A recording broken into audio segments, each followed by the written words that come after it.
राधे राधे। एक साधु जी थे। उनका ना कोई आश्रम, ना धर्मशाला, ना कोई ठिकाना। जहाँ रात होती वहीं ठहर जाते और भिक्षा से जो मिलता भगवान जी को भोग लगा लेते और फिर खुद ही खा लेते। वृंदावन की दो गोपियाँ जिन्होंने कभी भगवान जी के दर्शन नहीं किए, ना कभी वे मंदिर गईं, प्रातः दधी मक्खन गागर में भरकर ले जाती, बेचती और अपनी गृहस्थी में मगन रहती। दोनों गोपियों ने यह सुन रखा था कि साधु संतों के पास झोली में भगवान जी रहते हैं। एक दिन दोनों ने अपना दही बेचते हुए यमुना जी के निकट आईं। वहां देखा कि एक साधु जी अपनी झोली रखकर संध्या बंदन हेतु स्नान करने गए हैं। झोली एक वृक्ष के नीचे रखी है। कौतूहलवश झोली में भगवान जी हैं, भगवान जी कैसे हैं, इस दृष्टि से दोनों ने चुपके से झोली उठाई और सारा सामान बिखेर दिया, पर भगवान जी नहीं मिले। तभी उनकी नजर एक डिब्बे पर पड़ी। डिब्बा खोला तो देखा कि लड्डू गोपाल जी डिब्बे में बंद हैं। एक सखी बोली, यही भगवान जी हैं। दूसरी बोली, कितने निर्दयी हैं ये सन्यासी, भगवान जी को बंद करके रखा है डिब्बे में। पहली सखी, देखो बेचारे भगवान जी के हाथ पैर सब टेढ़े हो गए हैं।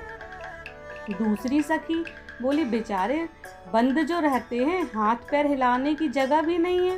अब दोनों ने लड्डू गोपाल जी को उठाया। बोली, भगवान जी अब परेशान ना हो, अपने हाथ पैर सीधे कर लो और हम दही माखन खिलाते हैं, खा लो, भूखे भी होगे। दोनों ने भगवान जी की मूर्ति को सीधा करना शुरू किया। भगवान श्री को भी उनकी सरलता पर आनंद आ रहा था। वे भी मुस्कुरा रहे थे। जब वे थक गईं लेकिन हारी नहीं तो भगवान जी को हारना पड़ा।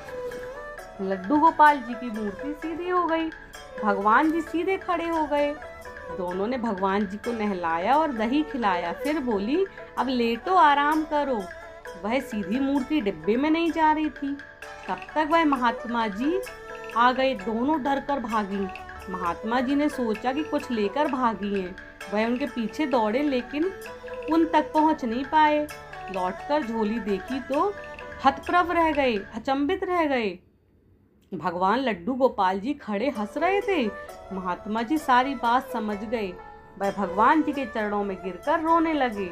वह खोजते हुए उन गोपियों के घर गए, उनके भी चरण पकड़कर रोने लगे। धन्य हो तुम दोनों, आज तुम्हारे कारण भगवान जी के दर्शन हो गए। जीवन भर संग लिए घूमता रहा पर सरल नहीं बन पाया।